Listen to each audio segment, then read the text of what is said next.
ஓம் யோ பிரம்மாணம் விததாதி பூர்வம் யோ வை வேதாஹும் ச ப்ருஹுணோதி தஸ்மை தம்ஹதேவமாத்மபுத்தி பிரகாசம் முமுக்ஷுர்வை சரணமகம் பிரபத்யே.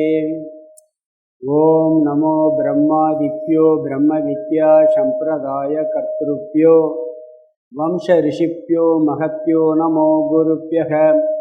சர்வோபப்ளவரஹிதஹ பிரஜானகணஹ பிரத்யகர்த்தோ பிரம்மைவாகமஸ்மி. ஓம் பிரம்மானந்தம் பரமசுகதம் கேவலம் ஞானமூர்த்திம் த்வந்த்வாதீதம் ககனசத்ருஷம் தத்வமஸ்யாதிலக்ஷ்யம் ஏகம் நித்யம் விமலமஜலம் சர்வதி சாட்சிபூதம் பாவாதீதம் திரிகுணரகிதம் சத்குரும் தம் நமாமி. குருர் பிரம்மா குருர் விஷ்ணு குருர் தேவோ மகேஸ்வரः குருரேவ பரம் பிரம்ம தஸ்மை ஸ்ரீ குரவே நமः. ஹரி ஓம். சகனாவது சொல்லிட்டு 8வது ஸ்லோகம் படிக்கலாம். ஓம் சகனாவது சகனௌ புனக்து சக வீர்யம் கரவாவகை தேஜஸ்வினாவதீதமஸ்து மா வித்விஷாவகை.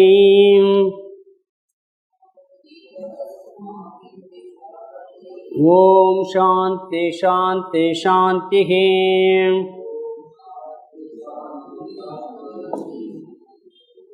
ஸ்லோகம் 8. பிரம்மஜ்ஞோபி சவாஷணாக்ஷாய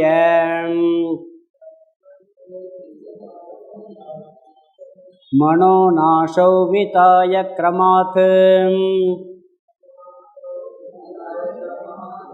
ஸ்வாத்மா ராமபரோனிஷம் சுககணோ முக்த சஜீவன்னபி பிராரப்தே ச விதேச தேக விலயே முக்திம் விதேகாங்கதக சச்சித் சௌக்கியமயே ஹியுபாதிரஹிதே மச்சத்வ பாரே பரே.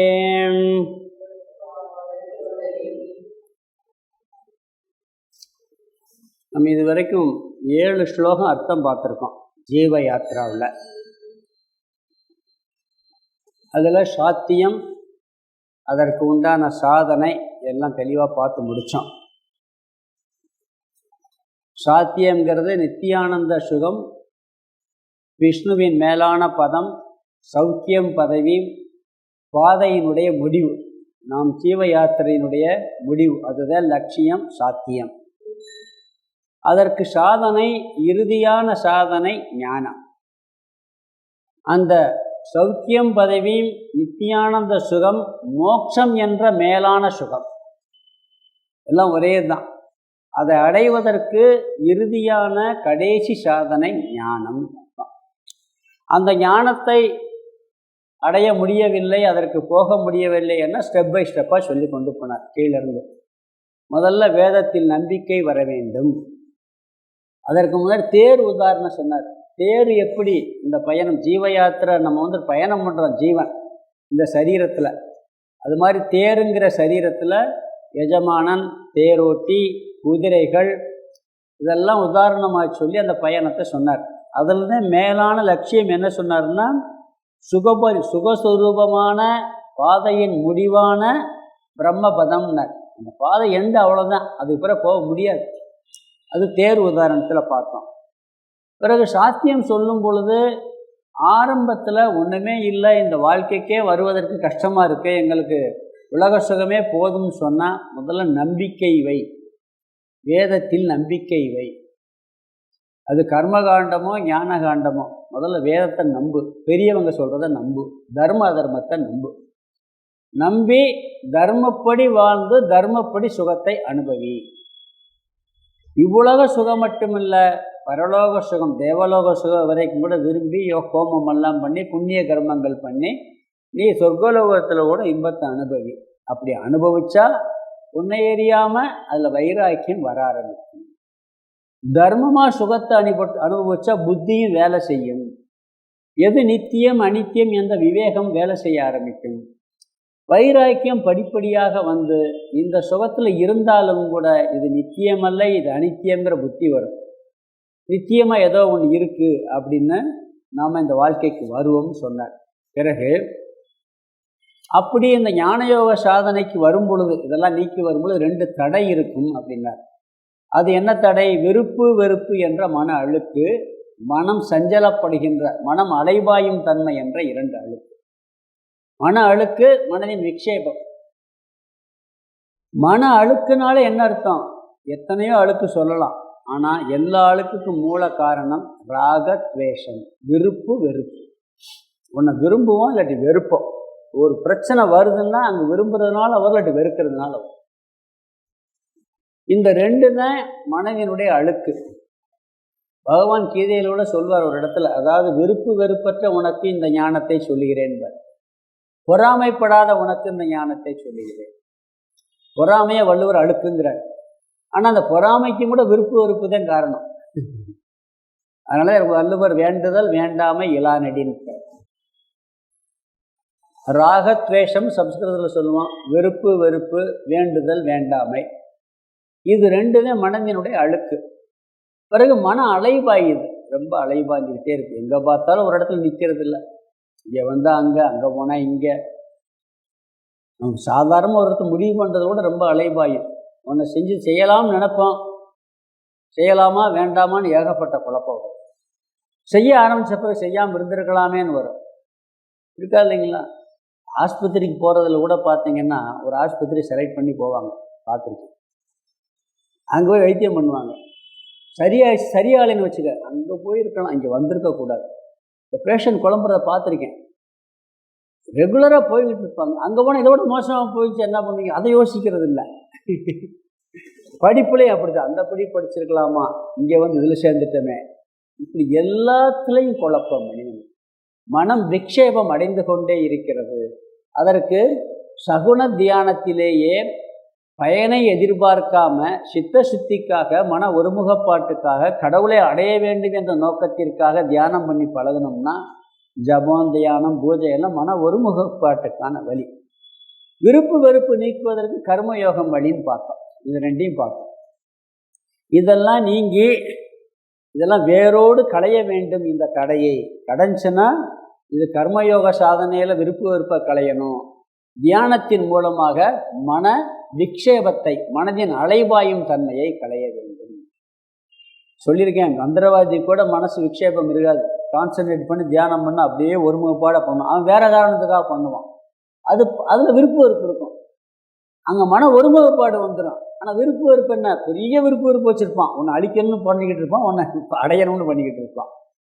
நம்மளை கடவுள் நோக்கத்தோடு பண்ணுறது. இது 2ஐயும் பண்ணோம்னு சொன்னால் பிறகு போன கிளாஸில் பார்த்தோம். இந்த கர்மயோக சாதனையினாலும் இந்த தியானத்தினாலும் மன விக்ஷேபத்தை நீக்கி மனம் தூய்மை அடையும். இது 2 சாதனை பண்ண என்ன ஆகுது? 7வது ஸ்லோகத்தில் முதல்ல பார்த்தோம், போன கிளாஸில். அதான் மன தூய்மை அடைதல். மனம் தூய்மைன்னு என்ன? 100% தூய்மை அடையாது. ஓரளவுக்கு மேக்சிமம் இருக்கும்.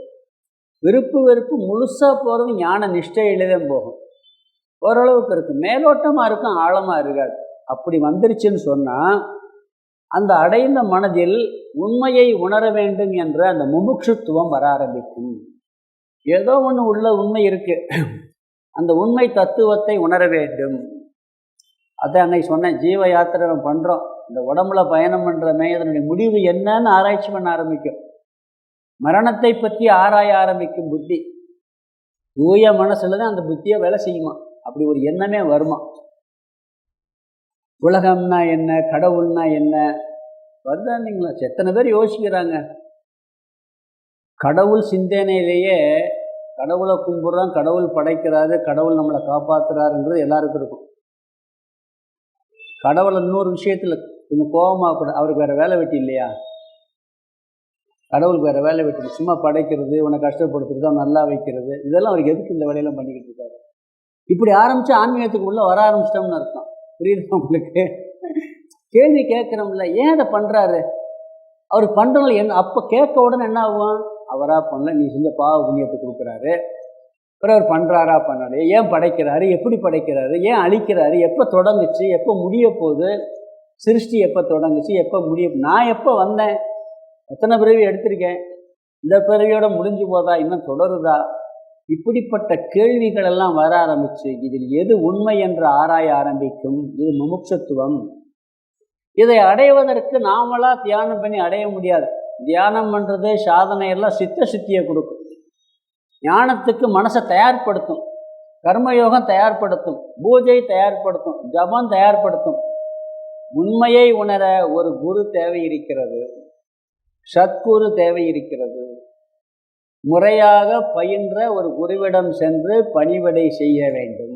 அவருக்கு தேவையானதும் செஞ்சு கொடுக்கணுமா, செஞ்சு கொடுத்து அவர்கிட்ட முறையாக பாடம் கேட்கணும். அந்த குருவை பற்றி சொன்னேன், 3 குரு சொன்னேன். ஸ்ரோத்ரியன், ஸ்ரோத்ரிய பிரம்மனிஷ்டன், வெறும் பிரம்மனிஷ்டன் சொன்னேன். 3 நல்ல குரு தான். ஸ்ரோத்ரிய பிரம்மனிஷ்டன்கிறவர் முறையாகவும் பாடம் கேட்டிருப்பார், வாழ்க்கை முறையும் நல்லா இருக்கும், அந்த ஞான நிஷ்டையை அடைஞ்சிருப்பார். அது ரொம்ப உத்தமம். அது கிடைக்கலையா, முறையாக யார் பாடம் கேட்டிருந்தால் அவங்ககிட்ட கேட்கலாம். ஏன்னா அவர் முறையாக கேட்டிருக்காரு, முறையாக சொல்லிக் கொடுப்பார். அவர் வாழ்க்கை முறையில் கொஞ்சம் முன்ன பின்ன இருக்கும், அதை கடைப்பிடிக்கக்கூடாது. இன்னொருத்தர் முறையாக பாடம் கேட்டிருக்க மாட்டார், பூர்வ ஜென்மத்தில் பண்ண தவ வலிமையினால் சித்த சுத்தி அடைஞ்சிருக்கிறதுனால ஏதாவது ஒரு சில குருமார்களுடைய 2 வார்த்தையை கேட்டவுடன் ஞானம் வந்திருக்கும். அவருக்கு எடுத்த உடனே மனம் பொய் உடல் பொய்ன்னு புரிஞ்சிடும். அவர்கிட்ட போய் நீங்கள் பாடம் கேட்டேன்னு வச்சுக்க, எது கேட்குற, மனசே பொய், இந்த உடம்பே பொய் போன்றுவார். இப்போ என்னடா நம்ம அடிமட்டத்துலேருந்து வர்றோம், அவர் மேல்நிலையில் போய் பாடம் கேட்கவர். முறையாக பாடம் கேட்டால் முதல்லன்னு சொல்லுவாங்க. இப்போ சொன்னார்ல, இவ்வளோ சுகத்தை கூட அனுபவி, நல்லா அனுபவி, தர்மமாக அனுபவி, இதான் சிஸ்டம். அப்படி குருட்ட போயிட்டோம்னா அவங்ககிட்ட ஆசீர்வாதம் வாங்கலாம். ஏன்னா அவர் நல்லா தபஸ் பண்ணியிருக்காரு, ஞானம் அடைஞ்சிருக்காரு. அவருடைய ஆசீர்வாதம் பண்ணால் உங்களுக்கு அதில் பலன் கிடைக்கும். ஆனால் பாடம் கேட்கக்கூடாது. அப்படிப்பட்ட குருவிட்ட சேவை செஞ்சு பிறகு சிரவணம், மனனம், நிதித்தியாசனம் என்ற 3 சாதனையை செய்ய வேண்டும்னு பார்த்தோம். சிரவணம் என்ன? உண்மையை புரியும் வரை கேட்டுக்கொண்டே இருக்கணும், மீண்டும் மீண்டும் கேட்கணும். தத்துவத்தை புரிகிறது வரைக்கும் அவர்கிட்ட பாடம் கேட்கணும். அதில் குருவை சார்ந்து தான் முழுசாக இருக்கணும். பிறகு கேட்டால் ரொம்ப 100% தயார் மனநிலை இருந்தால் சந்தேகமே வராது. அப்படி இல்லைன்னா சந்தேகம் கட்டாயம் வரும். இன்னொரு ஆளுக்கு சந்தேகம் வராது. யாருக்கு வராது? சூப்பராக புரியவே இல்லை வராது, இல்லை வகுப்பில் வந்தவொன்னே தூங்க ஆரம்பித்தா வராது. வந்தவொடனே தூங்கியாச்சு, போகும்போது எந்திரிச்சாச்சு.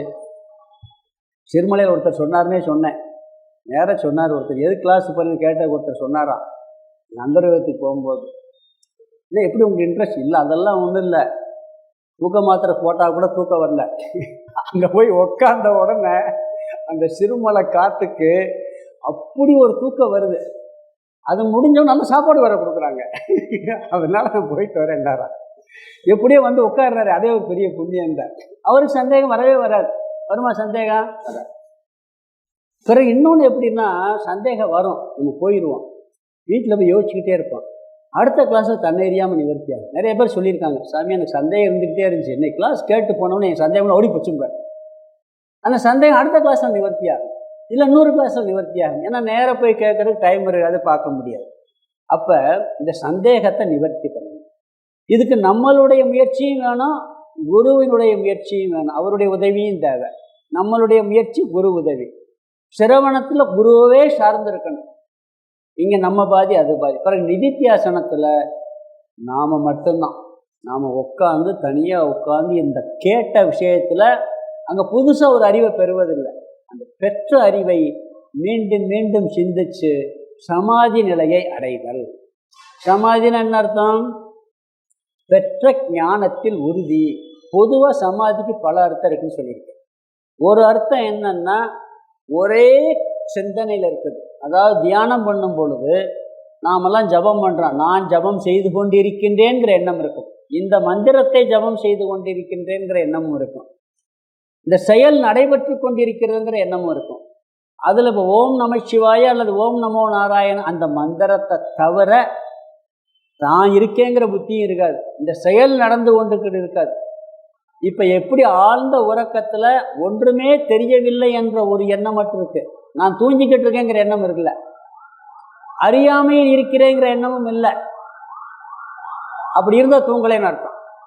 நீங்கள் தூங்கிக்கிட்டு இருக்கும்போது நான் தூங்கிக்கிட்டு இருக்கேங்கிற என் நினைப்புரிஞ்சுன்னு வச்சுக்கோங்க, தூங்குறீங்களா? தூங்கலை. அதனால டைம் போகிறது தெரியல. சமாதியில் ரொம்ப கான்சன்ட்ரேட் தியானம் பண்ணும்பொழுது அந்த ஒரே மந்திரம் மட்டும், அதை தவிர வேறு சிந்தனை இல்லை. அது மாதிரி இங்கே நான் பிரம்மஸ்வரூபமாக இருக்கிறேன், நான் ஆனந்த சுரூபம் இருக்கிறேங்கிறது விழிப்பு நிலையிலும் கூட எவ்வளோ பிரச்சனை வந்தாலும் அந்த சிந்தனை மட்டும் ஓடிக்கிட்டே இருக்கு. என்ன பிரச்சனை வந்தாலும் அதனால் இனி சமாதிங்கிற ஒரு பேரை சொல்லியிருக்கார். இங்கே மனதில் பெற்ற ஞானத்தில் உறுதி, அதை அடைகின்றான். பிறகு நிலையான சாந்தியை அடைகிறான். மற்ற சாந்தியில் என்ன சாந்தி? டெம்பரவரி சாந்தி. அமைதிக்கு பெயர் தான் சாந்தின்னு ஒரு சினிமா பாட்டு. இது பேரமைதி. பேரமைதியை இவன் அடைகின்றான். இது 7வது ஸ்லோகத்தில் பார்த்தோம்.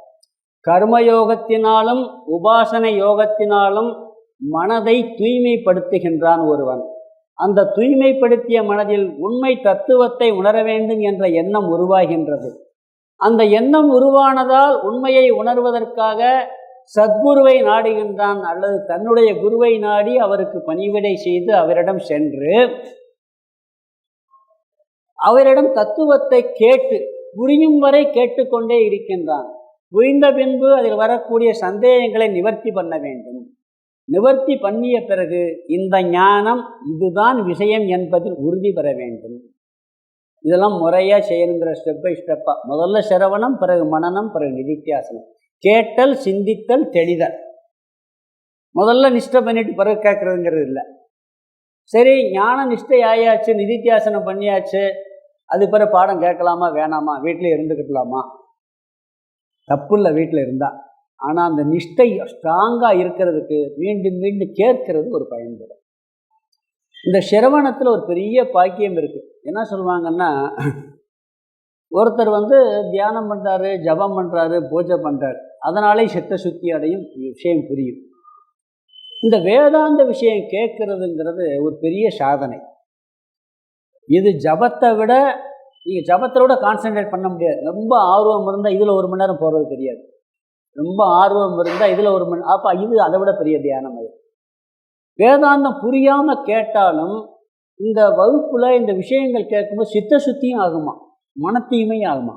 மன தூய்மைக்கு பயன்படுது, வேதாந்தம் புரிய பயன்படுது, சந்தேகத்தை நீக்கிற மனநத்துக்கு பயன்படுது, திருப்பி திருப்பி கேட்கும்போது ஞானத்தில் உறுதி பெறக்கூடிய நிதித்தியாசனத்துக்கும் பயன்படுது.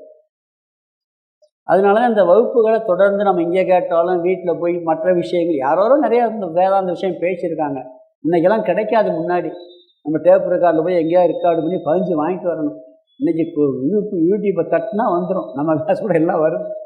அப்போ மீண்டும் மீண்டும் கேட்கும் பொழுது நம்மளுக்கு அந்த சந்தேகங்கள்லாம் நிவர்த்தியாகி ஞானத்து நிஷ்டை அடைந்து விடுகிறான். இது 7வது ஸ்லோகத்தில் பார்த்தோம். நான் ரிப்பீட் பண்ணியிருக்கேன் ரொம்ப நேரம், ஒரு 20 நிமிஷம். ஏன்னா திருப்பி நல்லா பதியணுங்கிறதுக்காக பண்ணியிருக்கேன். 8வது ஸ்லோகம் படித்தாச்சு, அதுக்கு அர்த்தத்தை பார்க்கலாம்.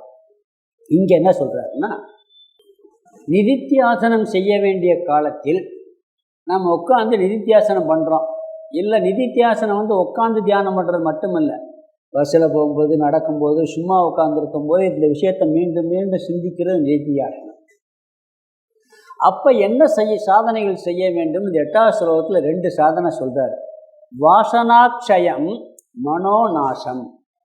இந்த 8வது ஸ்லோகத்தில் நிதித்தியாசன காலத்தில் செய்ய வேண்டிய 2 சாதனைகள் வாசனாட்சயம், மனோநாசம். இதனுடைய பலன் ஜீவன் முக்தி, விதேக முக்தி. ஜீவன் முக்தியில் பிராரப்த கர்மம் முடிகிறது வரைக்கும் தன்னில் தான் இன்புற்று இருத்தல். விதேக முக்திங்கிறது இறந்த பிறகு மீண்டும் பிறக்காமல் சச்சிதானந்த பிரம்மத்துடன் ஒன்றாக கலந்து விடுதல். இது இந்த 8வது ஸ்லோகத்தில் சொல்லியிருக்கு. நிதித்தியாசன காலத்தில் செய்ய வேண்டிய 2 சாதனைகள், பிறகு பிறவா ஜீவன் முக்தி, விதேக முக்தி. இந்த என்ன சாதனைன்னு சொன்னால், வாசனாக்ஷயம் மனோநாசங்கிறார். பிரம்மஜ்ஞோ அபிச, அவன் பிரம்மத்தை அறிந்திருந்த போதிலும், ஒருவன் பிரம்ம ஞானத்தை அடைந்திருந்த போதிலும், நான் ஞானத்தை அடைந்து விட்டேன் என்று தன்னுடைய சாதனைகளை ஒருவன் விட்டுவிடக்கூடாது. ஞானம் வந்தாச்சு, எனக்கு அந்த ஞானம் தெளிவாக இருக்குது அப்படின்னு அவன் அந்த சாதனையை விடக்கூடாது. நாம் வாழ்க்கையில் கடைப்பிடிக்கிற சாதனைகளை 2ஆக பிரிக்கிறோம். ஒன்று, அந்த லட்சியத்தை அடைஞ்ச பிறகு விட்டுலாம், இன்னொன்று விடக்கூடாது. இப்போ சின்ன வயசில் 5 வயசில் என்ன பண்ணுவோம்? கோழி குண்டு பொம்மையெல்லாம் வச்சு விளையாண்டுக்கிட்டு இருப்போம். 15 வயசு பையன் விளையாண்டான்னா 4 போர்டு போடுவோம். அதை விட்டுட்டு வேறு விளையாட்டு, கிரிக்கெட் விளையாட போகலாம், கபடி விளையாட போகலாம். அவனுக்கு இப்போ விளையாட்டு சாதனை அது, அதை வச்சுக்கிட்டே இருக்கலாமா? இருக்கக்கூடாது. பிறகு வயசாக மாறிக்கிட்டே போகும். 60 வயசில் போய் நான் கபடி விளையாட போகிறேன்ட்டு போனார்னா எப்படி இருக்கும்? அதுவும் கூடாது. அவருக்கு தகுந்த சின்னது ஒரு நடைப்பயிற்சி, சின்ன யோகா, அதெல்லாம் பண்ணணும். அதை விட்டுட்டு தான் இதுக்கு வர முடியும், அதை வச்சுக்கிட்டே வர முடியாது. அதே மாதிரி ஆன்மீக வாழ்க்கையிலையும் பார்த்தீங்கன்னா, கர்மயோகம், இந்த ரொம்ப தியானத்தில் அப்படியே ஜபம் பண்ணுறது, இதெல்லாம் கர்மயோகத்தெல்லாம் நம்ம ஆரம்பத்தில் செஞ்சாச்சுன்னு திருப்பி கர்மயோகமாக பண்ண வேண்டியது. செயல் செய்வோம், அதுக்கு பேர் யோக பிரஷ்டன்னு சொல்லுவாங்க. இது என்னதான் யோக பிரஷ்டன்ல, அதாவது லோக சங்கிரகத்துக்காக செயல் செய்வான், கர்மயோகமாக செய்ய மாட்டான். உலக நன்மைக்கு ஏதோ செய்வானே ஒழிய கர்மயோக பாவனையோடு செய்ய மாட்டான். அப்போ கர்மயோக சாதனை விட்டுலாம், நம்ம ஆரம்ப காலத்தில் பண்ணிட்டு. உபாசன தியானம் ரொம்ப நேரம் பண்ணுறத குறைச்சிக்கிறலாம். ஜபம் பண்ணுவோம், ஒரு மந்திரத்தை ஜபம் பண்ணிக்கிட்டு இருப்போம், அந்த தியானத்தை விட்டு போட்டு நீத்தியாசன தியானத்துக்கு வரணும். இதெல்லாம் விட்டுட்டு வரணும். ஆனால் ஒன்று என்னன்னு சொன்னால், மனக்கட்டுப்பாடு, இந்திரிய கட்டுப்பாடு எப்பொழுதுமே இருக்கணும். இந்த சின்ன வயசில் 5 வயசுல குண்டு விளையாடுறது, கோழிக்குண்டு, பம்பரம், பொம்மை விளையாடுறத விட்டுருவான். 15 வயசில் கிரிக்கெட் விளையாடுவான், கபடி விளையாடுவான், அதையும் விட்டுருவான். பிறகு கொஞ்சம் வயசானது வேறு விளையாட்டுக்கு போவேன், அதையும் விட்டுருவான். ஆனால் குளிக்கிறது, பல் வளர்க்குறது விடுவானா? அது தொடர்ச்சியாக கடைசி வரைக்கும் இருக்கணுமா இல்லையா? அதை விட முடியாது. அது மாதிரி நம்ம வாழ்க்கையில் இந்திரியங்களும் மனதும் ஓரளவுக்கு ஒரு கண்ட்ரோலாக போய்கிட்டே இருக்கணும். நம்மளையும் கெடுத்துரும், உலகத்தையும் கெடுத்துரும். அதாவது ஏன்னு சொன்னால், என்ன ஞானம் வந்த பிறகு மனசு கெட்டு போகுமா அப்படின்னு ஒரு கேள்வி வரலாம். ரொம்ப மோசமாக போகாது, கொஞ்சம் போகிறதுக்கு வாய்ப்பு இருக்குது. எல்லாம் மித்தியா அப்படின்ட்டு ஒரு சிந்தனை வரும் சில நேரங்களில். ஒரு இது கூட சொன்னார், ஒருத்தர் தாடி ரொம்ப வச்சுருந்தாராம், ஞானி. ஒருத்தனுக்கு சந்தேகம், என்ன தாடி வச்சுருந்தவனை பெரியாரா? ஏற்கனவே சொல்லிட்டேன், கழுதைக்கு தான் தாடி இருக்குது, இவருக்கு தான் தாடி இருக்குது, ரெண்டுக்கு என்ன வித்தியாசம் அப்படின்னு போய் கேட்டிருக்கேன். உங்கள் தாடி பெருசா கழுதை தாடி பெருசான்னு சொல்லி அவர் ஒன்றுமே பதில் சொல்லல. கொஞ்சம் நாள் கழிச்சு சொல்கிறேன்ப்பான்ட்டாராம். அவர் மரண படுக்கையில் இருக்கார், அவனை கூப்பிடுங்கன்னாராம். கூப்பிடுங்கன்னு கூப்பிட்டு, இந்த தாடி ஏன்ப்பா பெருசு அப்படின்னா. ஏன்னு சொன்னால், இந்த தாடிக்கு உண்டான மரியாதை இன்னைக்கு வரைக்கும் காப்பாற்றிட்டு இப்போ சாக போகிறேன். நான் இதுதான் பெருசுன்னு சொல்லிட்டு நான் ஏதாவது தப்பு பண்ணிட்டேன்னா, தாடி வச்சாலாம் இப்படித்தான் இருப்பார் நினச்சி நீ சொல்லி நினைப்பேன். அதுக்காக சொன்னேன். ஏன்னா வாய்ப்பு இருக்குது மனிதனுக்கு. அதனால் அந்த இந்திரியங்களையும் மனதையும் எப்பொழுதுமே கொஞ்சம் அழகாக கொண்டுகிட்டு போய்கிட்டு இருக்கணும், அதை விடக்கூடாதுன்னு முதல் வரையில் சொல்கிறார். அப்படி செய்யும் பொழுது வாசனா நாசம், மனோநாசம் இரண்டையும் செய்ய வேண்டும். இந்த வேலை பாக்கி இருக்கு. வாசனாக்ஷயம்னா நம்மில் இருக்கக்கூடிய பழைய எண்ணங்களை நீக்குதல், பழைய வாசனைகளை. மனோநாசம்னா புதுசாக நிறைய வரும் எண்ணங்கள்லாம், அதை நீக்கிறது. இதை தப்பாக நிறைய பேர் புரிஞ்சுக்கிறாங்க. எப்படின்னு சொன்னால், இங்கே என்ன சொல்கிறாரு? வாசனாக்ஷயத்தையும் மனோநாசத்தையும் படிப்படியாக செய்து, வாசனாக்ஷய மனோநாச விதாய கிரமாத். இது இந்த வாசனை எண்ணங்களை அழித்தல், பழைய எண்ணங்களை பூரா அழித்தல் வாசனாக்ஷயம். மனோநாசம்னா மனதை அழித்தல். இதை டைரக்டாக பொருள் எடுத்தோம்னா பெரிய தப்பாக போயிடும். இதுக்கு நேரடியாக அப்படியே டிக்ஷனரி மீனிங் எடுக்கக்கூடாது. பிறகு எப்படி எடுக்கிறது? வாசனைன்னா பழைய வாசனைகள், க்ஷயம்னா அதைகளை நீக்குதல். அப்போ நாம் ஏற்கனவே அனுபவித்த அனுபவங்களின் பதிவுகளை நீக்குதல். மனதில் ஏற்கனவே பதிஞ்ச பதிவுகளை பூரா நீக்கிறது வாசனாக்ஷயம் சொல்லி சில யோகிகள் முயற்சியை பண்ணுறாங்க. எதை அழிக்க முடியாதோ அதுக்கு முயற்சி பண்ணிக்கிட்டு இருக்காங்க. இந்த அர்த்தத்தை அப்படி எடுத்தோம்னு வச்சுக்கோங்களேன், மனசில் எந்த பதிவும் இருக்கக்கூடாது. இப்போ நீங்கள் கிளாஸ்க்கு வந்திருக்கீங்க, போன கிளாஸ் ஒரு பிட்டு கூட ஞாபகம் வரக்கூடாது. இது வரைக்கும் நடத்தின கிளாஸை ஒன்று கூட ஞாபகம் வரக்கூடாது. போனவொன்னே இங்கே நடத்தினாலும் மறந்துடும். அதே சார் செஞ்சுக்கிட்டு இருக்கோம் அப்படின்னு நாங்கள் வாசனாட்சயத்தில் இருக்கோம்னு என்ன பண்ணுறது? ஏற்கனவே நடத்துகிறது ஒன்று கூட ஞாபகம் இல்லை. படியை இறங்கணும்னு நீங்கள் சொல்லி கொடுத்தாலாம் மறந்துடுவோம். சரி, நல்லதாக போச்சே வாசனாட்சயம், எங்களுக்கு வந்தாச்சு, ஞான நிஷ்டை ஆயாச்சு. சரி, இங்கே சொல்லி கொடுத்த பாடம் போனோன்னு மறந்து போகுது. கரெக்டு, வாசனாட்சயம். வீடு ஞாபகம் இருக்கா இல்லையா? வீடு மறக்கணும்ல, வீட்டுக்கு போக முடியுமா? பாதை தெரியணும்ல. வாசனாட்சயம் பழைய வாசனை பூரா போகணும்னா வீடு ஞாபகம் இருக்கக்கூடாது, பாதை ஞாபகம் இருக்கக்கூடாது, சாப்பிட்டது ஞாபகம் இருக்கக்கூடாது, விவகாரம் ஒன்றுமே பண்ண முடியாது. சில பேர் தப்பாக நினச்சிக்கிட்டு தியானம் பண்ணி அப்படியே அழிக்க முடியாது. அது கிடையாது. கெட்ட வாசனைகள், இந்த உடலும் மனமும் நான் என்று நாம் இந்த உலகத்தில் வாழ்ந்திருக்கின்றோம். கோடானு கோடி ஜென்மங்கள் வாழ்ந்திருக்கின்றோம். தீய வாசனையினுடைய பதிவுகள் கோடிக்கணக்கில் உள்ள கிடக்கு. கெட்ட வாசனைகள் வரும் பொழுது அதை நீக்க வேண்டும். அதை தியானம் பண்ணி அந்த வாசனைகளை எல்லாம் நீக்க வேண்டும். தீய வாசனைகளை நீக்க வேண்டும். எல்லா பதிவில் நீக்கினோம்னா உலகத்தில் வாழவே முடியாது. ஆசூரி சம்பத்தை, பகவான் கீதையில் சொன்ன அசுர சம்பத்தை நீக்க வேண்டும். ஏன்னா போட்டி பொறாமை எல்லாம் இருக்கு, வந்துச்சு, முன்னாடி இருந்திருக்கு. இப்போ எல்லாம் குறைச்சிட்டு வந்துட்டோம். அது மீண்டும் வரும். என்னதான் பண்ணாலும் பொறாமை நிப்பாடுதான்னு பாருங்க. நீங்கள் நல்லா யோசிச்சு பாருங்க, பொறாமை வரும். ஒருத்தர் சொன்னார், ஒரு பெரிய தொழில் அதிபர் சொன்னார், ஒரு சாமிகிட்ட வந்து சொன்னார், பெரிய தொழிலதிபர் அவர், இந்த பொறாமையை நீக்க 7 வருஷம் தியானம் பண்ண சாமி. ஏன்னா எங்கிட்ட உள்ள உட்காந்துக்கிட்டு இருக்கோம், ஏதாவது ஒன்று வந்து அவர் மேலே லேசாக அப்படியே பொறாமை. அதை நீக்குனா அப்படி ஒரு ஆனந்தமா இருக்கு இல்லைங்களா? இப்படி தீய வாசனைகளை, தீய எண்ண பதிவுகளை, ஒருத்தர் மேலே சண்டை போட்டிருப்போம், பழி வாங்குற எண்ணம் அப்படியே உள்ள இருந்துக்கிட்டே இருக்கும். அதெல்லாம் நீக்கணும். அவன் சொன்னதவே நினச்சிக்கிட்டு இருக்கோம். 10 வருஷத்துக்கு முன்னாடி இப்படி ஒரு வார்த்தை சொன்னா, இன்னும் நான் மறக்கலை. அந்த வார்த்தை அப்படியே ஈட்டி மாதிரி தச்சிருக்கு. அது முதல்ல போகணும். அந்த தச்சதெல்லாம் எடுத்து தூக்கி களைஞ்சி வெளியேறியணும். நல்ல விஷயம் எடுத்து அதை மறக்கக்கூடாது. நன்றி மறப்பது நன்றன்றுனார், மற்றதெல்லாம் அன்றே மறப்பது நன்றுனார். இதான் இந்த வார்த்தைக்கு அர்த்தம். மற்றதெல்லாம் அன்றே மறப்பது, தீயதெல்லாம் அன்றே மறந்துடணும்.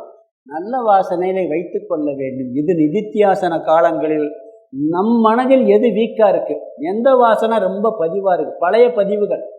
வாசனைனா பழைய பதிவுகள். நிதித்தியாசம் இன்னொன்று சொன்னேன். என்ன சொன்னேன்னு சொன்னால், ஒரு இடத்துல ஒரு பொருளை வச்சுருப்போம், அதை மாற்றி வச்சுருவோம். மறுநாள் போய் அந்த பழைய இடத்துக்கு கை ஆட்டோமேட்டிக்காக போகும். ஏன்னா அந்த பழக்க தோஷம். இப்படி பழக்க தோஷத்தில் கெட்ட எண்ணங்கள் மனசில் வந்துக்கிட்டே தான் இருக்கும். அதை நாம் நீக்க வேண்டும். நான் பிரம்மஸ்வரூபம், ஆத்மஸ்வரூபம், இந்த உடல் அல்ல, மனம் அல்ல.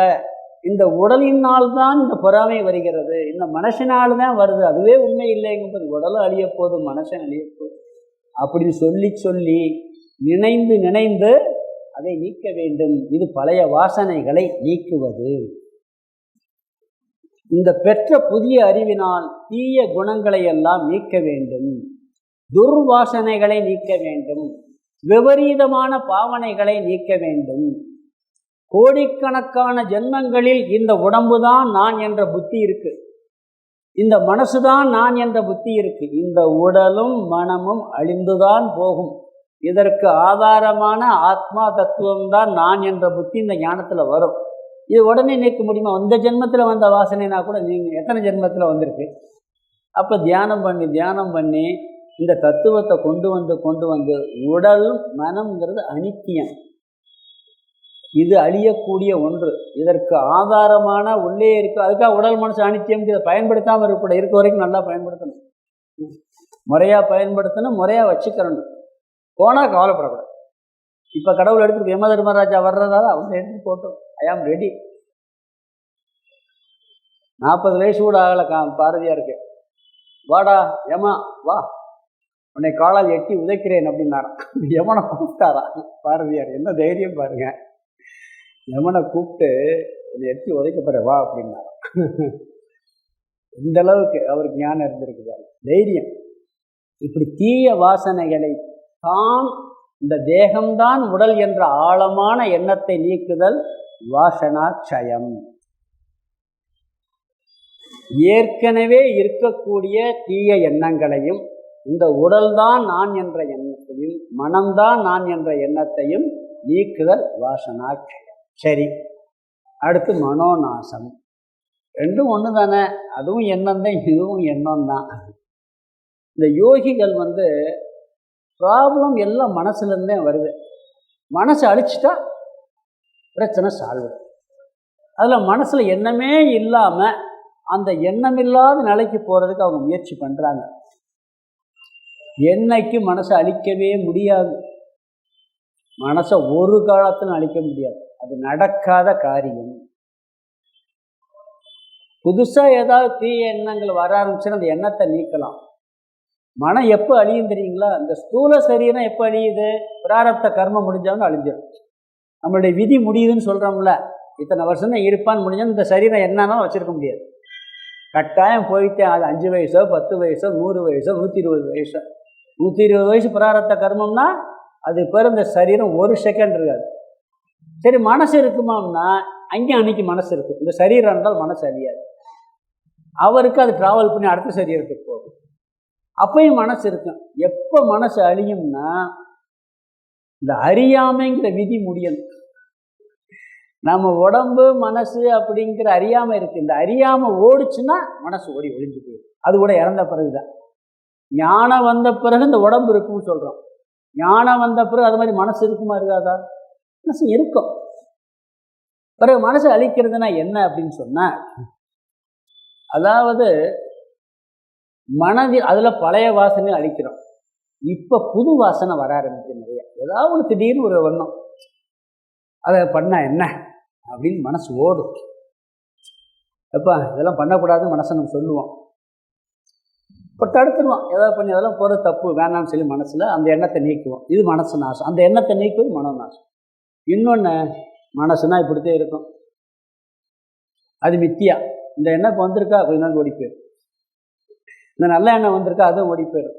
நான் நல்லா அவனுக்கு உதவி செஞ்சேன், நான் அப்படி பெருமையாக நம்ம நினைப்போம், அதுவும் ஓடி போயிடும். நம்மளை போய் தப்பாக நினைப்போம், அதுவும் ஓடி போயிடும். தவறான ஒரு தீய எண்ணம் வருது. ஏதோ உலகத்தில் கண்ணில் பார்க்குறம்போது ஏதாவது கெட்ட எண்ணமெல்லாம் வரும்போது என்ன பண்ண, செயலுக்கு போகக்கூடாது. ஐயோ இந்த ஞானம் வர்றதுக்கு மட்டும் என்ன பண்ணுவோம் தெரியுங்களா? இப்படியெல்லாம் மனசு மோசமாக இருக்கு, பாலான என் மனம் குவிய ஒரு தந்திரம் பண்ணுவது உனக்கு அருமையோன்னார் தாய்மானவர். ஞாயிற் கடையாய் கிடந்த அடியே இருக்குன்னாரு. அதை விட மோசமாக என் மனசு இருக்குது, எல்லாம் மோசமாக இருக்கேன். இதெல்லாம் ஞானத்துக்கு முன்னாடி. நல்லா ஞானம் தெளிவாகி போச்சு, வருது. இது அப்படி தேப்பா இருக்குது, மனசு கொஞ்ச நேரத்தில் போய் சரியாயிடும். மனசுனாலே மித்தியா, எது நிலையில்லை. இந்த எண்ணம் வருது, அடுத்த எண்ணம் வருது, நல்ல எண்ணம் வரப்போகுது, ஓடி போயிடும். அப்படி நினைக்கும் போதே ஓடி போயிடும். மனது உண்மையல்ல, எண்ணங்கள் நிலையானதல்ல, அழியக்கூடியது, போகக்கூடியதுங்கிற புத்தி, இது ஞானத்துக்கு பின்னாடி. அதுக்கு முன்னாடி வந்தால் நீக்க முயற்சி பண்ணுவோம். தியானம் பண்ணணும், அது பண்ணணும், வரக்கூடாது, இப்போயும் நீக்கிடுவோம். இப்போ அசால்ட்டாக தூக்கி போட்டு போவோம். அப்போ முயற்சி பண்ணி நீக்குவோம். இப்போ என்ன பண்ணுவான், மனம் மித்தியா, அது இருக்கிற மாதிரி இருக்கு, பிறகு போயிடும். எந்த விஷயமுமே மித்தியான்னு என்ன அர்த்தம்? காட்சிக்கு இருக்கு, அங்கே செயல்பாட்டில் ஒன்றும் பெரிய முக்கியத்துவம் இல்லை. இதுதான் உண்மை. அதாவது மனசவே நாசம் பண்ணிட்டேன்னு வச்சுக்கோங்க, சாப்பிடணுங்கிற எண்ணம் கூட வரக்கூடாது. அப்படி எப்படி சாப்பிடுவீங்க? சாப்பிடணும்னா என்ன வரணும் முதல்ல, அது பிறகு சாப்பிட போவோம். கிளாஸுக்கு வரணும், மனசே இல்லைன்னு எப்படி கிளாஸுக்கு வருவீங்க? வரவே முடியாது. முதல்ல நினைக்கணும், நல்ல எண்ணங்கள்லாம் வரணும். கெட்ட எண்ணம் வரும் பொழுது இது போயிடணும், தேவையில்லாத எண்ணம் வந்துருச்சு போயிடும். களைஞ்சு போயிடும். இது நித்தியா அப்படிங்கிற உண்மை வரணும். எப்போ வரும்னா, இப்போ காணல் நீர் பார்க்குறோம், இங்கேருந்து பார்க்குறோம், காணல் நீர் தெரியுது. நான் இங்கே நினச்சிக்கிட்டு இருக்கோம் தண்ணி அங்கே இருக்குது, நம்ம போய் சாப்பிட்டுக்கிடலாம், கவலையெல்லாம் இருக்கலாம்ட்டு. திடீர்னு தாகம் வந்துருச்சு, போயிட்டோம், அங்கே என்ன தண்ணி இல்லை. திருப்பி இங்கே வந்து உட்காந்தாச்சு. இப்போ அந்த காட்சி தெரியுமா? தெரியும். காணல் நீர் தெரியும், ஆனால் போவோமா? காட்சி மாறுமா? காட்சியில் மாறாது. ஆனால் அந்த தெரிகிற தண்ணிக்கு முக்கியத்துவம் கொடுக்க மாட்டோம். கடலுக்கு போகிறோம், அப்படியே நீலவர்ணம் அழகாக தெரியுது. நம்ம வெள்ளைச்சட்டை வெள்ளை வேஷ்டி போட்டிருக்கோம், லாண்டில் துவைச்சே நல்லா துவைச்சி கொடுக்கும், நீளத்தில் முக்கினா நல்லா இருக்கு. கடற்குள்ள முங்கி எந்திரிச்சு வந்து நீளமாயிடுமா? ஏன்னா அந்த நீலவர்ணம் பொய், காட்சிக்கு இருக்கு, ஆனால் அது நீளம் இல்லைன்னு தெரிஞ்சுக்கிட்டோம் நம்ம. அதுக்கு பிறகு காட்சியில் மாறாது. அதே மாதிரி மனசுல எண்ணங்கள் வருது, அது உண்மை அல்ல, மனமே பொய். உடல் எப்படி பொய்யோ மனமும் பொய் என்ற புத்தி தான் மனோ நாசம். பொதுவாக தவறான எண்ணங்கள் வராது, நல்ல எண்ணங்கள் வந்தால் வச்சுக்கிடலாம். தவறான எண்ணம் வரும் பொழுது நீக்கிடலாம், இது வேணாம் அப்படின்னு போகலாம். திருப்பி வந்தால் நேரத்தில் போயிடும். பாட்டு பேசாமல் கண்டுக்கிறாமல் விட்டுறது, முக்கியத்துவம் கொடுக்காம விட்டுறது. விட்டுட்டா அது ஓடி போயிடும். இது மனோநாசம். அதை மித்தியா என்று புரிந்து கொள்ளுதல். காட்சிக்கு இருக்கு, உண்மையில் இல்லை என்று. உண்மையான ஒன்றை என்றும் நாசம் செய்ய முடியாது. பொய்யானதை நாசம் செய்ய வேண்டிய அவசியம் இல்லை. மனம் பொய், அதை நாசம் செய்ய, பொய்யானதை எப்படி நாசம் பண்ணுவீங்க? கயிற்றுல பாம்பு தெரியுது, அதை போய் அடித்து கொள்ள முடியுமா? கயிற்றை பார்த்து பாம்புன்னு நினச்சாச்சு, அந்த பாம்பை நீங்கள் அடித்து கொள்ளலாம்னு என்னைக்கா முடியுமா? அதை அடித்து கொள்ள வேண்டிய அவசியம் இல்லை, உண்மை இல்லையே. அது மாதிரி மனம் உண்மை அல்ல என்று தெரிந்த பின்பு அதை நாசம் செய்ய முடியாத அவசியமும் இல்லை. உண்மையான ஒன்றை என்றும் அழிக்க முடியாது. ஒரு இதில் கூட காமிப்பான், நான் எல்லாத்தையும் அழிச்சு நீ திரும்ப அழிச்சிட்டு பார்ப்போம்பா. திரும்ப ஒடிச்சு போடுவான், உச்சியை ஒடிச்சு தான் போட்டிருக்கார், எரிச்சா சாம்பலாது. இருப்பது கீதையில் உபன்யாசமே பார்த்தீங்கன்னா 16வது சுலோகம், 2வது அத்தியாயத்தில் 11வது சுலோகத்தில் ஆரம்பிப்பார். 16வது சுலோகத்தில் ஒரு முக்கியமான கருத்து. இந்த பகவத்கீதையிலே கஷ்டமான சுலோகங்கள் ஒரு 3-4 சுலோகங்கள், அதில் ஒன்று, இல்லாததற்கு இருப்பு கிடையாது, இருப்பது இல்லாமல் போவதும் இல்லை. புதுசாக நீங்கள் ஒன்றை உற்பத்தி பண்ணவே முடியாது, இருக்கிறத அழிக்கவே முடியாது, இருக்கிறத இல்லாமல் செய்யவே முடியாது, புதுசாக உன்னால் கிரியேட் பண்ணவும் முடியாது.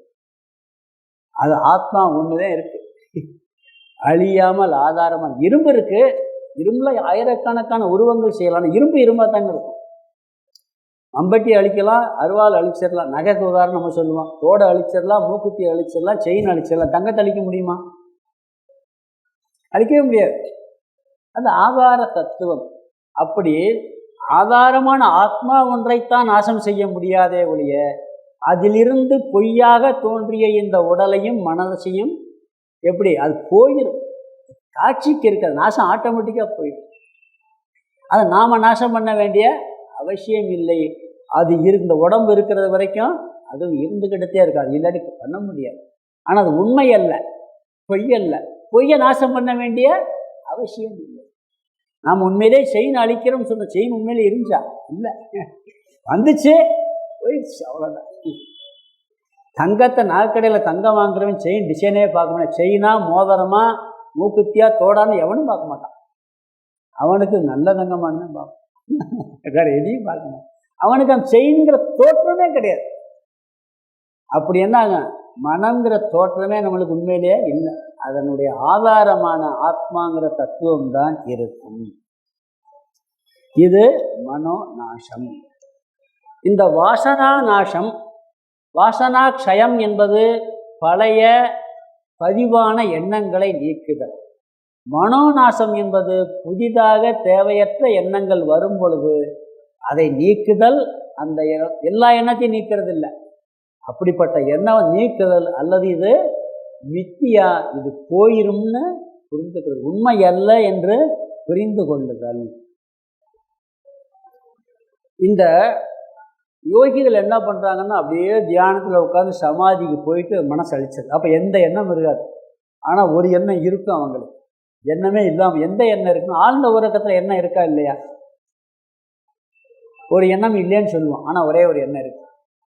ஆழ்ந்த உறக்கத்தில் ஒரு எண்ணம் இருக்கு. என்ன எண்ணம்னா, நான் ஒன்றுமே அறியாமல் இருந்தேன், எனக்கு நேரம் போனதே தெரியலையே, அப்படி ஒரு அமைதியாக இருந்தேன். ஒரு அமைதி, ஒரு ஆனந்தம், அமைதியாக ஆனந்தமாக நிம்மதியாக தூங்கினேங்கிற அந்த நிம்மதி ஆனந்தம், ஒன்றுமே தெரியாமல் இருந்தேங்கிற பதிவாயிருக்கா இல்லையா? அந்த எண்ணம் இல்லாட்டி எப்படி பதிவாயிருக்கும்? இருக்கா இல்லையா? வந்த உடனே எந்திரிச்ச உடனே எல்லா எண்ணமும், முதல் நாள் எண்ணம், 2 நாளைக்கு முன்னாடி எண்ணம், 5 வருஷத்துக்கு முன்னாடி உள்ள எண்ணம், டோட்டலாக சேர்ந்து ஆரம்பிச்சிடும். ஒரு ஸ்டெப் பை ஸ்டெப்பாக ஆரம்பிக்கும். வருமா இல்லையா? எப்படி எண்ணத்தை அழிக்கிறது? தியானத்தில் சமாதியில் போனால் அப்படித்தான் இருக்கும். அவங்க எந்திரிச்சு வந்தால் சாப்பிடணும்னு நினைக்கணுமா இல்லையா? இல்லை உங்களை பார்த்தா யாருங்கிற எண்ணம் வருமா? வர எப்படி எண்ணத்தை அழிக்க முடியும்? அப்போ மனதை முழுவதுமாக அழித்தல் என்பது கிடையவே கிடையாது. கெட்ட எண்ணங்கள், கெட்ட வாசனைகளை நீக்குதல், கெட்ட பதிவுகளை நீக்குதல் வாசனாட்சயம். இப்போ வரக்கூடிய எண்ணங்களை நீக்குவது, தவறான எண்ணங்களை நீக்க வேண்டும். அதுவும் இல்லை என்றால், இந்த மனம் என்றால் இது உண்மை அல்ல, இது இப்படித்தான் இருக்கும், நித்யா என்று புரிந்து கொள்வதுதான் மனோநாசம். அடுத்து என்ன சொல்றாரு? கிரமாத் விதாயாக, இவைகளை படிப்படியாக செய்து அப்படிங்கிறார். படிப்படியாக ஸ்டெப் பை ஸ்டெப்பாக செய்யணுமா. முதல்ல பழைய வாசனையை நீக்கிறது, புதிய வாசனை வராமல் தடுக்கிறது. வாசனாட்சயம்ங்கிறது பழைய வாசனையை நீக்கிறது. மனோநாசம்ங்கிறது புது வாசனைகள் நிறைய வருது, அதை தடுக்கிறது. இல்லைன்னா அது வித்தியான்னு புரிஞ்சுக்கிறது. இதை ரெண்டையும் முறையாக செய்து படி எல்லாம் கிரமமாக சொல்கிறார். முதல்ல என்ன பண்ணார்? மன தூய்மை, மன ஒருமுகப்பாடு, சிரவணம், கேட்டல், சிந்தித்தல், தெளிதல், நிதித்தியாசனம். நிதித்தியாசனத்தில் வாசனாட்சயம், மனோநாசம். பழைய எண்ணங்களை நீக்குதல், புதிய எண்ணங்களையும் நீக்குதல், அல்லது அது மித்யா என்று புரிந்து கொள்ளுதல், உண்மை அல்ல என்று புரிந்து கொள்ளுதல். இப்படி பண்ணுனா என்ன கிடைக்கும் சொன்னால், ஜீவன் முக்தி, விதேக முக்தி கிடைக்கும். அதை சொல்கிறார். ஜீவன் முக்தினா என்னன்னா, ஸ்வாத்மா ராம பரக அனிஷம், எப்பொழுதும் தன்னிடத்திலேயே தான் திருப்தியாக இருத்தல் ஜீவன் முக்தி. சுககனகங்கிறார், நிறைவான சுகத்துடன் இருத்தல். ஜீவன் முக்தினா முதல்ல புரிஞ்சுக்கிறணும். என்ன புரிஞ்சுக்கிறணும் சொன்னால், முக்தக ஜ ஜீவன் நபி, அவன் உயிரோடு இருக்கும் போதே, இறந்த பிறகு அடைகிறது ஜீவன் முக்தி இல்லை. ஒருத்தருக்கு ஞானி இறந்திருப்பார், என்ன சொல்லுவோம்? அவர் ஜீவன் முக்தி அடைஞ்சிட்டாரும்போம். அவர் விதேக முக்தி அடைஞ்சிட்டார். உண்மையிலேயே ஜீவன் முக்தி அடைஞ்சு விதேக முக்தி அடைஞ்சு. ஜீவன் முக்தின்னா ஜீவனோடு வாழும் பொழுதே, இந்த உடலில் உயிரோடு இருக்கும் பொழுதே அவன் முக்தி அடைந்து விட்டான். அதனுடைய லட்சணம் என்ன? என்ன சொல்றார் அதனுடைய லட்சணம்? தன்னிடத்திலேயே தான் திருப்தியாக இருக்கிறான். அவனுடைய ஆனந்தத்திற்கு, அவனுடைய அமைதிக்கு, அவனுடைய சாந்திக்கு, அவனுடைய நிறைவுக்கு வேறு ஒன்றை சார்ந்து இருப்பதில்லை. அப்போ வேறு ஒன்றுமே அனுபவிக்க மாட்டான்னு, சாப்பிடக்கூட மாட்டானா? அதெல்லாம் பண்ணுவான். அதெல்லாம் உலகத்தில் உயிர் வாழ்வதற்காக சில கர்மங்கள் இருக்கு. எனக்கு இது இருந்தாத்தே சந்தோஷம், இல்லாட்டி துக்கம்ங்கிற புத்தி அவனுக்கு தெரியாது. இருக்கோ இல்லையோ அவன் தன்னில் தான் ஆனந்தமாக இருப்பான். சுகம் உண்மையிலே எங்கே இருக்குது தெரியுமா? பொருளில் இருக்கான்னா இல்லை. நல்லா ஆராய்ச்சி பண்ணி பார்த்தோம்னா, நம்ம ஆராய்ச்சி பண்ணுவோம், அப்புறம் ஓடி போயிடுவோம். உங்களுக்கு ஏதாவது ஒன்று பிடிக்குதுன்னு வச்சுக்க, லட்டு, திருப்பதி லட்டு பிடிக்கும், எனக்கு திருப்பதி லட்டு சாப்பிட்ற மாதிரி சுகம் எதுவுமே இல்லைன்னு சொல்கிறீங்க. உண்மைதான், கொடுக்குறேன். எவ்வளோ ரசித்து சாப்பிடுவீங்க, சந்தோஷமாக சாப்பிடுவீங்க, நல்லா சாப்பிடுவீங்க. சுகம் இப்போ எதை கொடுத்துச்சு? திருப்பதி லட்டு எனக்கு சுகத்தை கொடுத்துருச்சு. சரி, 100 லட்டு கொடுக்குறேன், இன்னும் நல்லா இருக்கு, 100 லட்டு கொடுக்குறேன். 6வது லட்டு என்ன ஆகும்? தூக்கி தள்ளிடுவீங்க, வாங்கிட்டு வந்துடும். அந்த லட்டில் சுகம் வந்து எல்லா நேரம் கொடுக்கணுமா இல்லையா? சரி, காய்ச்சல் வந்துருச்சு, அப்போ கொடுக்குறோம், கசக்குது. லட்டு இனிக்கத்தானே செய்யும், உனக்கு அது கசக்குது, உனக்கு மட்டும் எப்படிப்பா கசக்குது? சரி, அதை விட யாரோ சோகமாக துயரத்தில் இருக்கோம், ரொம்ப நெருங்கணும், அப்போ தான் இறந்து போயிட்டார், அப்போ லட்டை கொடுத்தா சுகமாக இருக்குமா? உண்மையில் அந்த லட்டில் சுகம் இருந்தால் எல்லா நேரமும் கொடுக்கும். நாம அந்த சுகத்தை அனுபவிக்க தயாராக இருக்கோம். அப்போ இந்த சுகத்தை அதில் ஏற்றி இதே லட்டு நூறுத்தனுக்கு பிடிக்காது. என்வி சாப்பிட்றாங்க, ரசித்து சாப்பிடுவாங்க, சுகமாக இருக்கும். இன்னொருத்தருக்கு நரக வேதனையாக இருக்கும். அந்த வாசனையை கண்டாலே ஓடி போயிடுவாங்க. இருக்கா இல்லையா? அப்போ அதே சுகம் கொடுக்குதா? உனக்கு சுகம் கொடுக்குங்கிற புத்தியை உருவாக்கிட்ட. அந்த நேரத்தில் அது தயார் நிலையில் நீ இருக்க. உன்னிடம் இருக்கக்கூடிய சுகத்தை அதில் ஏற்றி அனுபவிக்கிறாயே ஒழிய உண்மையில் அதில் சுகம் இல்லை. இதுதான் வேதாந்தத்துடைய ஹையஸ்ட் பிலாசபி. அது கொஞ்சம் நாளாகும் இதெல்லாம் அப்ளை பண்ணுறதுக்கு. நாம் மனசை நம்ம சரியாக வச்சுக்கிட்டா எல்லாமே சுகம்தான், இல்லாட்டி எல்லாமே துக்கம்தான். எத்தனை பேருக்கு ஒரே விஷயம் பல பேருக்கு சுகமாக இருக்கு, பல பேருக்கு துக்கமாக இருக்கா இல்லையா? இவனுக்கு சுகமாக நினைக்கிறான், இன்னொருத்தருக்கு துக்கமாக நினைக்கிறான். அப்போ நாமளை சரி பண்ணியாச்சுன்னா எல்லாத்தையும் சுகமாக தன்னில் தான் திருப்தியாக இருக்கக்கூடிய நிலை எவனுக்கு வருகிறதோ, இந்த ஞானம் அடைந்தவுடன் அவன் ஜீவன் முக்தனாகின்றான். இந்த உலகில் வாழ்ந்து கொண்டிருக்கு. அது எப்போ இருக்கு? ஒரு நேரம் இருக்கு, ஒரு நேரம் இல்லைன்னா. லட்டு சாப்பிடும்போது சுகமாக இருக்குது, கிடைக்காத போது துக்கமாக இருக்குது. அப்படி இருக்கான் எப்பொழுதும்ங்கிறார். அனிஷம், எப்பொழுதும் அவன் தன்னில் தான் ஆனந்தத்தில் இருக்கின்றான். அந்த ஆனந்தம் சுககனக, நிறைவான சுகம், குறைவற்ற சுகம். 10 லட்டு சாப்பிட்டாலும் 1 லட்டு சாப்பிட்டாலும் ஒரே மாதிரி சுகம் கிடைக்குமா? அப்படி கிடைக்கிறது மாதிரி ஒரு சுகம். முதல் லட்டு சாப்பிடும்போது என்ன சுகம் கிடைக்குதோ அது 10ஆவது லட்டு சாப்பிடும்போது கிடைக்குமா? அப்படி இருக்கணும் உனக்கு. எல்லா நேரமும் அனைத்து காலங்களிலும் எப்பொழுதும் நிறைவுடன் குறைவற்ற சுகத்துடன் இந்த உடலில் உயிரோடு வாழும் பொழுதே இந்த நிதித்தியாசன தியானத்தில் வாசனாட்சயத்தையும் மனோநாசத்தையும் பெற்றுவிட்டால் இவன் அடைகின்றான்கிறார். இது ஒரு முக்கியமான பலன். இவனுக்கு வெளிப்பொருள்கள் சுகத்திற்கு தேவையில்லை. சரி, இது எப்போ வரைக்கும் இருக்கிறான்னு சொன்னால் பிராரப்த கர்மம் முடியும் வரை. ஞானம் அடைஞ்சு 1 வருஷத்தில் ஒருத்தர் இறந்து போயிடலாம், ஞானம் அடைஞ்சு 50 வருஷம் கூட இருக்கலாம். பஞ்சதசியில் போன கிளாஸ் அந்த சப்ஜெக்டும் பார்த்தோம். பஞ்சதசியில் அந்த சப்ஜெக்ட் பார்த்தோம். இந்த பிராரப்த கர்மம் ஞானம் வந்துருச்சுன்னா அவன் உடம்பு இறந்து போயிடணும் அப்படின்னு நினைக்கிறாங்க. இருக்காது. அதுக்கு ஒரு சில கேள்வியெல்லாம் வந்தது நிறையா. எப்படி ஞானம் வந்த பிறகு ஏன் அந்த உடலில் வாழ்கிறான்? வாழக்கூடாதுல்ல அப்படின்னு. நம்மளுக்கு 3 கர்மா இருக்குது. சஞ்சித கர்மா, ஆகாமிய கர்மா, பிராரப்த கர்மான்னு. ஏற்கனவே பல கோடி ஜென்மங்களில் சேர்த்த கர்மாக்கள் சஞ்சித கர்மா கூட்டம் கூட்டமாக இருக்கான். அதில் கம்ப்யூட்டர்லாம் போட்டு செக் பண்ணி இந்த பிறவிக்கு எந்த கர்மா எடுக்கணும், பகவான் எடுக்கணும், டக்குன்னு வெளியே அனுப்புவார். அது பிராரப்த கர்மா. அதை இப்போ நம்ம நடந்துக்கிட்டு இருக்கும்போது மற்ற மிருகங்களை புதுசாக கர்மா சேர்க்காது, மனுஷன் மட்டும் சேர்ப்பான். புண்ணியம் சேர்ப்பான், பாவமும் சேர்ப்பான். அதுக்கு பேர் ஆகாமிய கர்மா. இந்த ஆகாமிய கர்மாவும் சேர்த்து வச்ச கர்மாவும் அழிஞ்சு போயிருமா. வெளிப்பட்ட கர்மா இருக்குது, அழியாதான். இது விட்டு அம்பு மாதிரி. அங்கே புளி இருக்குன்னு ஒரு அம்பை விட்டுட்டான். கடைசியில் பார்த்தா அந்த புளி மேலே ஒரு பசுமாட்டு மேலே புளித்தோலை போத்திருக்கு. டக்குன்னு ஓடுது மாடு, புளித்தோல் கீழே விழுந்து பசுவு. இந்த அம்பு அங்கே போகிற இலக்கு வரைக்கும் போய்த்தானே நிற்கும். மாடுன்னு தெரிஞ்சு திருப்பி அம்பை பிடிக்க இழுத்து வைக்க முடியுமா? அது மாதிரி இது வெளியே வந்தாச்சு இது வரைக்கும். ஆனால் இந்த ஞானம் வந்ததுனால அந்த பிராரப்த கர்மா விதி முடியும் வரை இந்த உடலில் தன்னில் தான் சுகமாக ஆனந்தமாக நிறைவோடு அவன் இருப்பான். அவன் இந்த உடலிலிருந்தும் இந்த மனதிலிருந்தும் விடுதலை அடைந்தவனாக இருக்கின்றான்ங்கிற. டைவர்ஸ் பண்ணிட்டானான் உடம்பையும் மனசையும். டைவர்ஸ்னு என்ன அர்த்தம்?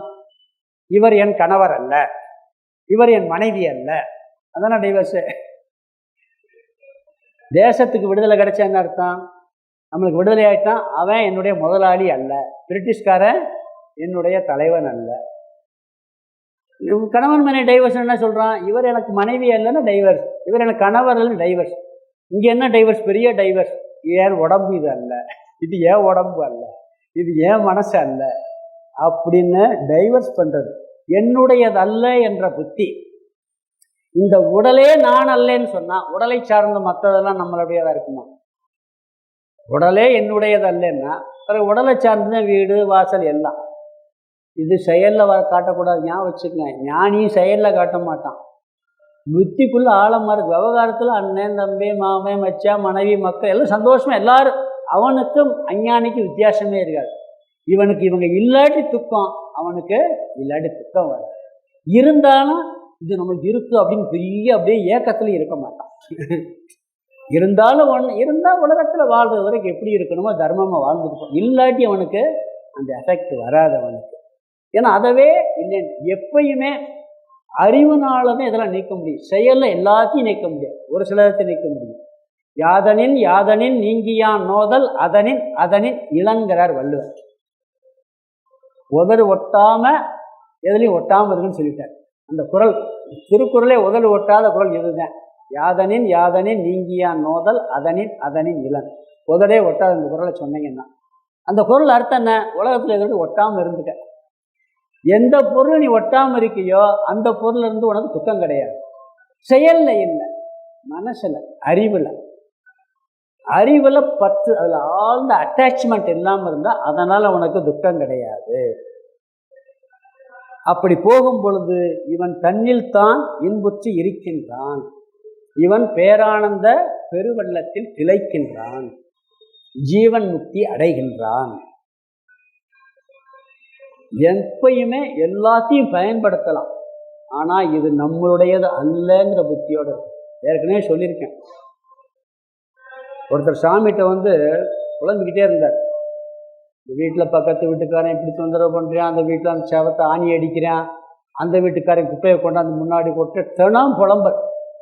கொஞ்ச நாள் கழிச்சு புலம்பல் நிப்பாயிட்டார். என்னையா இப்போ என்ன குப்பையெல்லாம் கொட்டுறது இல்லையா, இந்த வீட்டில் அந்த இடைஞ்சல் இல்லையா, சத்தம் போடுறது இல்லையா, ஒன்றும் பண்ணுறது இல்லையான்னு கேட்டார். இல்லை அதெல்லாம் நடந்துக்கிட்டே இருந்துச்சு. நிறைய புலம்பலாம். வீட்டை வித்துட்டு இல்லை, வீடை வித்துட்டு இல்லை சாமின்னாராம். அது செயல் நடந்துக்கிட்டே இருக்கு. ஏன்னா இவன் வீடு வேணுங்க, அது வரைக்கும் வீடு இவன் வீடு, அதனால புலம்பல். அதே செயல் அங்கே நடக்குது, வீடு வேற ஆளுடையது ஆகிப்போச்சு. எது நம்மளுடையது? எதை நீ கொண்டு வந்தா எதை நீ இழப்பதற்குன்னு சொல்றது மாதிரி அந்த புத்தி இருந்ததுன்னா அதுக்காக செயல்களில் அதில் தடுக்க முயற்சி வரணும். ஆழமான சில இருக்கு. இன்னொரு கூட ஒரு கதையில் படித்தேன். வீட்டை வைக்க சொல்லிட்டு அப்பா ஊருக்கு போயிட்டாரா. 3 பேர் பையங்க.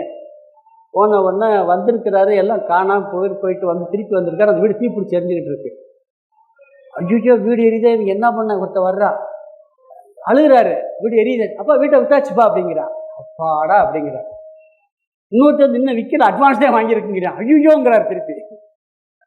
இல்லை என் போனப்புறம் நான் பத்திரம் 15,000 ரூபாயெல்லாம் வாங்கிட்டேங்கிறேன். அப்பா நிம்மதிங்கிறார். பாருங்க,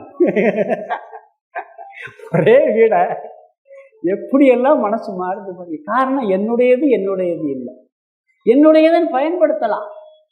இவன் தேகமே என்னுடையதல்ல, மனமே என்னுடையது இல்லைன்ற ஞானம் வந்ததால் இந்த தேகத்தில் இந்த மனதில் வாழும் பொழுதே இதை சார்ந்த அனைத்தும் என்னுடையது என்ற புத்தி ஆழமாக இருப்பதால் இவன் ஜீவனோடு வாழும் பொழுதே தன்னில் தான் இன்புற்று இருக்கிறான்.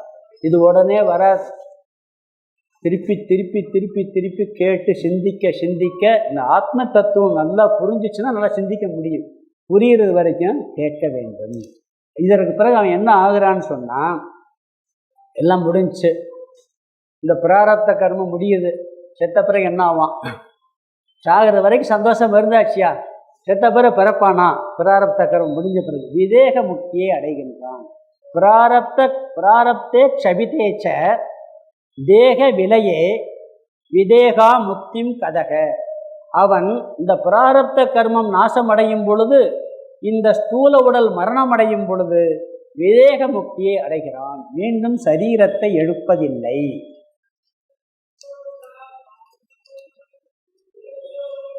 என்ன பண்றானா,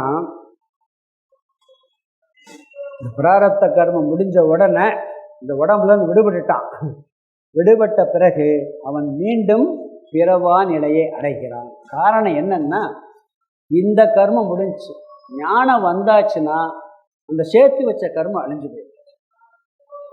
இந்த விதத்தில் சேர்த்து அழிஞ்சு போயிடுமா, சஞ்சித கர்மம் அழிஞ்சிருமா. அந்த கர்மா எப்படி வந்துச்சுன்னா அறியாமையினால வந்துச்சு. அறியாமை போனதுனால அது எல்லாமே அழிஞ்சு போயிடும். அப்போ பிறக்கிறதுக்கு ஒரு சோர்ஸ் இல்லை. கடவுள் கம்ப்யூட்டரை தட்டி பார்த்தா அங்கே ஒன்றும் வராது. பாவ புண்ணியெல்லாம் தட்டி பார்த்தா வராது. இவனுக்கு எவ்வளோ பாவம் இருக்குது, எவ்வளோ புண்ணியம் இருக்குது, என்ன பிறப்பு வைக்கலாம்னு சொல்லி கம்ப்யூட்டரை போட்டு பார்க்குறாருன்னு வச்சுக்கங்களேன், அங்கே எல்லாம் டெலீட் ஆகி போயிடுமா. நம்ம ஜாதகமே அங்கே டெலீட் ஆகிடும். அதனால் பிறக்க வைக்க முடியாது. அவன் மீண்டும் பிறவா நிலையை அடைகின்றான். அவன் பிறப்பதற்கு எந்த கர்மமும் இல்லை. உண்மையிலான மரணம் யாருக்கு தெரியுமா? ஞானிக்கிட்ட. அடிக்கொருக்கா சொல்லுவேன், உண்மையான மரணம் யாருக்கு, யார் அடைகிறார்? ஞானி. மற்றவங்கெல்லாம் இறந்த பிறகு என்ன பண்ணுவாங்க? பிறக்கிறதுக்கு இன்னொரு உடம்பு போயிடுவாங்க. ஏன் போக மாட்டேன், அதோட சாப்டர் க்ளோஸ். அப்போ ஞானமே வேணாம் சாமி, நான் 2 பேரை பிறப்பிக்கிறேன் அப்படி கூட ஒரு ஆசை வரும் ஞானிக்கு. அப்படி ஞானம் வந்து பிறந்துட்டு கூட போகிறது இந்தாவா. அப்போ இவனுக்கு அந்த உண்மையிலே கம்ப்ளீட் அந்த யாத்திரை, ஜீவ யாத்திரை இருக்குது பார்த்தீங்களா, இது முடிஞ்சு போகுது. இந்த ஜீவன் யாத்திரை செய்வது இந்த விதேக முக்தியோட முடிஞ்சு போகுது. நாம் விதேக முக்திக்காக படிக்கலை. வேதாந்தம் படிக்கிறது செத்த பிறகு பிறக்காமல் இருக்கிறது அது தெரியாது, பார்ப்போம். நாம் படிக்கிறது எதுக்கு? இப்போ ஜீவன் முக்தி இங்கே வாழும் பொழுதே. ஏன்னா எல்லாரும் ப்ராப்ளம் யூனிவர்சல் ப்ராப்ளமாக வந்துக்கிட்டு இருக்கு. எல்லாரும் ப்ராப்ளம் வந்துக்கிட்டே இருக்கு. இந்த ப்ராப்ளத்தை எப்படி ஃபேஸ் பண்ணி சந்தோஷமாக இருக்கு, அதுதான் இந்த ஞானத்தை கொடுக்கும். நாம் இந்த பிரச்சனை நீக்கிறதுக்கு வெளியே 1000 முயற்சி பண்ணுறோம், அது பண்ணணும். உண்மையான முயற்சி. அந்த முயற்சி பண்ணி வெற்றி அடையலைன்னா அப்போ சந்தோஷமாக இருக்கிறதுக்கு இந்த முயற்சி பயன்படும், இந்த வேதாந்த ஞானம் பயன்படும். வெளியே எல்லா செயலும் செய்வான். அவன் முயற்சி தோல்வி அடைந்து அழுதுகிட்டு உட்காந்து அடுத்த முயற்சி டைம் எடுக்கும். இவன் என்ன பண்ணுவான்? தூக்கி போட்டு அடுத்த முயற்சி பண்ணிக்கிட்டே இருக்கும். அந்த ஞானத்தை கொடுக்கறத ஜீவன் முக்திக்கு நான் படிக்கிறேன். விதேக முக்தி இறந்த பிறகு பிறக்க மாட்டான்னு சாஸ்திரம் சொல்லுது. அது போதும், அதுக்கு பிறகு பார்க்கலாம். பிறகு அவன் என்ன செய்கிறான்? இறந்த பிறகு அந்த உடம்பு என்னாகும், மனசு என்னாகும்னா, அஞ்ஞானி உடம்பும் சரி ஞானி உடம்பும் சரி இறந்த பிறகு பஞ்சபூதத்தில் வந்துச்சு, பஞ்சபூதத்தில் போயிடும். அஞ்ஞானியுடைய மனசு சூக்ஷ்ம சரீரம், அந்த உயிர் இன்னொரு உடம்பை ட்ராவல் பண்ணும். நரகத்துக்கு போகலாம், சொர்க்கத்துக்கு போகலாம், நாய் உடம்புக்கு போகலாம், எறும்பு உடம்புக்கு போகலாம், கொசு உடம்பு கூட போகலாம். அது ட்ராவல் பண்ணி போய்கிட்டே இருக்கும். ஞானியினுடைய உடம்பு உபாதி ரகிதே அபாரே பரே சச்சித் சௌக்கியமயேகி மச்சது.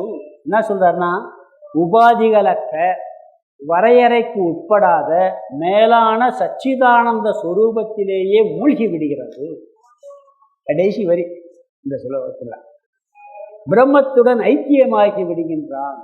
உபாதிகளற்ற பிரம்மன்கிறார். அந்த பிரம்மம் உபாதிகள். நம்மளுக்கு இந்த சரீரமே உபாதி, இந்த மனசே உபாதி இந்த ஆத்மாவுக்கு. பிரம்மனுக்கு உபாதி இந்த பிரபஞ்சம் முழுவதும் உபாதி. உபாதினா ஒவ்வொருத்தரம் கொடுக்கறது, ஒவ்வொருத்தரம் கொடுக்கறதுக்கு உபாதியின் பேர் வந்திருக்கு. அதுகள் அற்ற பிரம்மத்துடன் அவன் ஐக்கியமாகின்றான். உப்பு பொம்மை கடல்ல இறங்கிச்சுன்னா என்ன ஆகும்? உப்பாவே ஆயிரும், கடலோட கடலா கலந்துரும். ஒரு பானை இருக்கு, அதுக்குள்ள வெற்றிடம் இருக்கு, ஆகாசம் இருக்கு. பானையை உடைச்சா இந்த ஆகாசம் வெளியே இருக்க ஆகாசமா வித்தியாசம் இருக்குமா? ஒரே ஆகாசம், எப்பயுமே ஒரே ஆகாசம் தான். அப்படி இவன் அதில் கலந்து விடுகின்றான். உபாதிகளற்ற அந்த பிரம்மத்தோடு அவன் ஐக்கியமாகின்றான். இப்போ என்னென்ன பார்த்துருக்கோம்னா, இன்னும் கொஞ்சம் இந்த உபாதியை பற்றி அடுத்த கிளாஸில் கொஞ்சம் சொல்லிட்டு அடுத்த கிளாஸில் நிறைவு பண்ணுறேன். சிரவணம், மனனம், நிதித்தியாசனம். நிதித்தியாசனத்தில் வாசனாட்சயம், மனோநாசம். வாசனாட்சயம் என்பது பழைய வாசனைகளை நீக்குவது, தீய வாசனைகளை நீக்குவது, கெட்ட எண்ணங்களை நீக்குவது. இந்த உடம்பு தான் நான் என்ற பழைய எண்ணம், பரம்பரையாக வந்த எண்ணத்தை நீக்கிறது, அது வாசனாட்சயம். மனோநாசம் என்பது மனம் மித்தியா என்று புரிந்து கொள்வது. மனம் உண்மை அல்ல, எண்ணங்கள் வரும் போகும், அதற்கு முக்கியத்துவம் கொடுக்காம அதிலிருந்து விலகி இருக்கிறது. இப்படியெல்லாம் இருந்து நாம் இதில் நிஷ்டை, ஞானத்தில் நிஷ்டை அடைந்து விட்டால் இருக்கிற பொழுதே தன்னில் தான் இன்புற்றிருக்கின்றான். அந்த இன்பம் எப்படிப்பட்டது? எப்பொழுதும் இன்புற்றிருக்கின்றான். குறைவில்லாத நிறைவான இன்பத்தை அடைகின்றான். அப்படி இன்பத்தை அடைந்த பிறகு மீண்டும் பிறவாத விதேக முக்தியை அடைகின்றான். விதேக முக்தி அடைந்தவுடன் அவனுடைய சூக்ஷ்ம சரீரமும் அந்த உயிரானது உபாதிகளற்ற அந்த பரபிரம்மத்துடன் மூழ்கி விடுகிறது, கலந்து விடுகிறது, ஐக்கியமாகி விடுகிறது. இதுதான் 8வது ஸ்லோகத்தில் அர்த்தம். அடுத்து 9வது ஸ்லோகத்தில் நாம் செய்த சாதனைகளை சொல்லி ஒரு பிரார்த்தனையோடு நிறைவு பண்ணுவார். அடுத்த வகுப்பில் இதை நான் நிறைவு பண்ணிடலாம். இந்த ஸ்லோகத்துக்கு அர்த்தத்தையும் அடுத்த வகுப்பில் பார்ப்போம். ஓம் பூர்ணமத பூர்ணமிதம் பூர்ணாத் பூர்ணமுதச்யதே பூர்ணஸ்ய பூர்ணமாதாய பூர்ணமேவாவசிஷ்யதே. ஓம் சாந்தி சாந்தி சாந்தி. ஹரி ஓம். ஆதிகுருநாத சுவாமிக்கு ஜெய்.